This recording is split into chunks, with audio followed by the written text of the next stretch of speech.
இன்றைக்கி அநேகர் அவங்க வாழ்க்கையில் சோர்வும் அந்த சத்துவம் இல்லாத அனுபவமும் அவங்க தினதோறும் அவங்களுடைய வாழ்க்கையில் அதை எதிர்நோக்கிறதா இருக்கிறது. அதை சார்ந்து வேத புஸ்தகத்தில் ஒரு அற்புதமான வார்த்தை இருக்குது.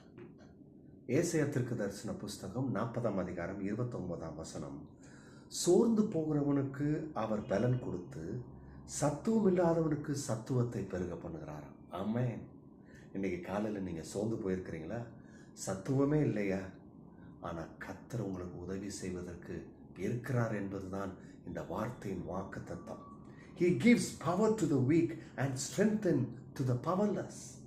When we feel powerless, His power flow into us. நம்ம எப்போ என்னுடைய வாழ்க்கையில் அந்த பலன் இல்லையே, பலன் போயிடுச்சே, நான் சோர்ந்து இருக்கிறேனே, என்னால் அதை செய்ய முடியுமா, இதை செஞ்சு முடிக்க முடியுமா நினைக்கிறீங்களா? நீங்கள் கர்த்தர்கிட்ட வாங்க, தேவ அனுக்கிரகம் உங்கள் மேலே இறங்கும். அவருடைய பலன் நமக்கு அருளப்படும். ரெண்டாவது, when we feel empty, ஐயோ என்கிட்ட ஒன்றும் இல்லை, நான் சிந்திக்கிறதுக்கு செயல்படுகிறதுக்கு திறமை இல்லையா, எதுவும் இல்லை, எம்டி, அப்போ நீங்கள் கர்த்தர்கிட்ட வாங்க, எங்கேயும் போகாதீங்க. He fill us with new strength.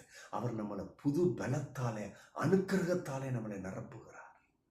மூன்றாவது, when we feel discouraged, எனக்கு யார் இருக்கா, என்னை யார் தூக்கி விடுவா, ஏன் எனக்கு மட்டும் இப்படி நடக்குது, ஏன் என்னுடைய வாழ்க்கையில் சோர்வு பலவேணும், His Spirit revives our hope.